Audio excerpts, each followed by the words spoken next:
తెలంగాణలో ప్రతిపక్ష party BRS నాయకత్వం చేస్తున్న రాజకీయ అరాచకం పరాకాష్ఠకు చేరిన పరిస్థితి ఈరోజు. చివరికి తెలంగాణ ప్రభుత్వం మీద, ముఖ్యమంత్రి రేవంత్ రెడ్డి గారి మీద ఏ విధంగా వ్యతిరేకత తీసుకురావాలని ఎన్నో ప్రయత్నాలు చేసిన దరిమిలా అవి సక్సెస్ కాని పరిస్థితుల్లో చివరికి క్షుద్ర పూజలు చేసి వానలను అడ్డుకోవాలని, మంచిని చేయడాన్ని అడ్డుకోవాలని, లేదంటే ప్రభుత్వ వ్యతిరేకత పెరగాలని, ప్రభుత్వానికి నష్టం జరగాలని వాళ్ళు చేస్తున్న ప్రయత్నం చూస్తే ఒకంత నవ్వుతో పాటు మరింత ఒక ఆవేశం వస్తున్న పరిస్థితి. ఎందుకంటే ఇంతకు దిగజారాల్సిన స్థితి ఎందుకు? బీఆర్ఎస్ నేత కేసీఆర్ గారు అల్లుడు హరీష్ రావు గారు ఎక్కడెక్కడ పోయి పూజలు చేస్తుండో మనకు సమాచారం ఉంది. ఒక్కసారి తెలంగాణ ప్రజలు గమనించండి. శివమొగ్గ, దాన్ని షిమోగ్గ అంటారు. అది తాంత్రిక పూజలకు ప్రతీతి. అంటే క్షుద్ర పూజలు, ఊళ్ళలో చేతబడి లాంటి ఇట్లాంటివి అంటారు. అట్లా వ్యక్తులకు వ్యతిరేకంగా జరగాలి, లేకపోతే వ్యవస్థకు వ్యతిరేకంగా జరగాలని. రెండవది జై అఘోరకలి. ఇది ట్రిసిటీలో ఉంటుంది, తిరుచిలో ఉంటుంది. దీన్ని తిరుచానపల్లి అంటారు. ఇక్కడ వీళ్ళు పూజలు చేయించడం దేనికి సంకేతం? తెలంగాణ ప్రభుత్వం నష్టపోవాలనే విషయం ఒకటైతే వానలు రావద్దని, వానలు రాకపోతే సమస్యలు వస్తాయి, రైతుల నుంచి సమస్యలు వస్తాయి, సమాజం నుంచి వ్యతిరేకత వస్తుంది, దాని కొరకు. రెండవది, ఈరోజు ప్రభుత్వం చేస్తున్న మంచి పథకాలను వ్యతిరేకత సృష్టించడానికి టెక్నికల్గా ఉన్న సోషల్ మీడియాను, లేదంటే మెయిన్ స్ట్రీమ్ మీడియాను, లేదంటే ట్రోల్స్ మీడియాను అన్నిటిని వాడుకుంటున్న పరిస్థితి. అది సరిపోక ఈరోజు ఇలాంటి తాంత్రిక క్షుద్ర పూజలతో తెలంగాణ ప్రభుత్వానికి నష్టం జరగాలని కోరుకోవడం, వీళ్ళు తెలంగాణ బాగుపడాలని కోరుకుంటోళ్ళ అధికారం లేకపోతే అఘోరాలుగా తయారవుతున్న పరిస్థితి ఈరోజు. అఘోరాలతో దేశానికి మంచి జరిగింది, కొన్ని ప్రాంతాల్లో దేశం యొక్క అస్తిత్వాన్ని నిలిపే దాంట్లో ఉన్నారు. కానీ వీళ్ళు ఈ తాంత్రిక క్షుద్ర పూజలతో సాధించాలనుకుంటున్నది ఏంటి?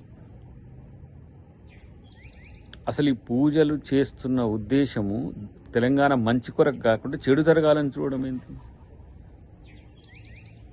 వర్షాలు రాకపోతే వీళ్ళకి సంతోషం, ప్రభుత్వానికి కరువు వస్తే ప్రభుత్వానికి వ్యతిరేకత వస్తుందనే ఉద్దేశంతో చేస్తున్న ఈ ప్రయత్నము హరీష్ రావు ఇంతలా దిగజారడానికి కారణం ఏంటో నాకు అర్థం కావట్లేదు. లేకపోతే అది కేసీఆర్ చెప్తే చేస్తుండా, ఆయన సొంతంగా ఏమైనా చేస్తుండా? ఇది తెలియాల్సిన అవసరం ఉంది. తెలంగాణ ప్రజలు తెలుసుకోవాల్సిన అవసరం ఉంది. తెలంగాణ రైతాంగానికి మేలు చేసే వర్షాలు పడితే, లేదంటే మేలు జరిగితే, ప్రభుత్వానికి మంచి పేరు వస్తే వీళ్ళకి వచ్చే నష్టం ఏంటి? అధికారమే పరమావధిగా? మళ్ళీ ఎంతసేపటికి ఏదో ప్రగల్భాలు పలకడం, మంచి చేస్తున్నట్టుగా చెప్పడం, మేమేదో తెలంగాణ ఉద్యమకారులం కాబట్టి తెలంగాణ కొరకు మేమే మంచి చేస్తామని చెప్పే ప్రయత్నం చేసే మీరు ఈ క్షుద్ర శక్తులను నమ్ముకునే స్థితికి దిగజారడం వెనుక ఉన్న అసలు కారణం తెలంగాణ ప్రజలకు చెప్పాల్సిన అవసరం ఉంది. ఇది సహించరాని నేరం.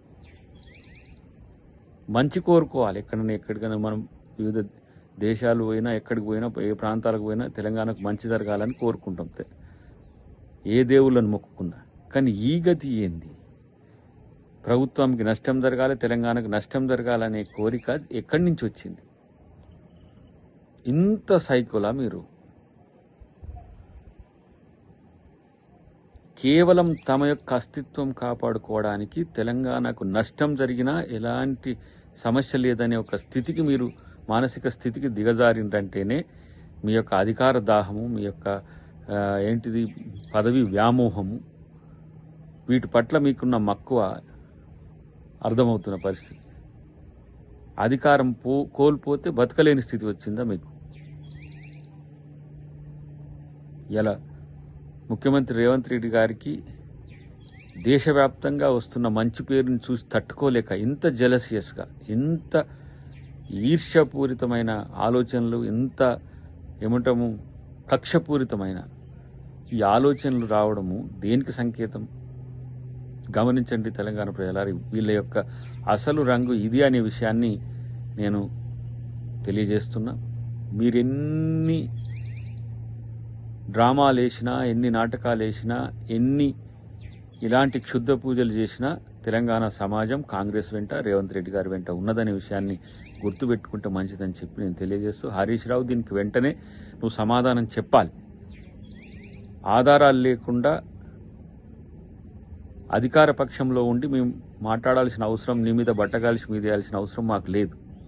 ఉన్న సమాచారం మేరకు అది వాస్తవమా కాదా అనే అంశాన్ని తెలియజేయకపోతే, నువ్వు దీని మీద స్పందించకపోతే మౌనం అర్ధాంగీకారం అన్నట్టుగా నువ్వు చేసినవని నమ్మాల్సి వస్తుంది. ఈ విషయం మీద ప్రభుత్వం కూడా చూస్తూ ఊరుకునే పరిస్థితి ఉండదు. ఎందుకంటే ఇంక తెలంగాణ అస్తిత్వమే ప్రమాదం మీ లక్ష్యం అయితే, మీరు తెలంగాణ సమాజానికి మీరెందుకు అవసరమో ఒకసారి ఆత్మపరిశీలన చేసుకోండి.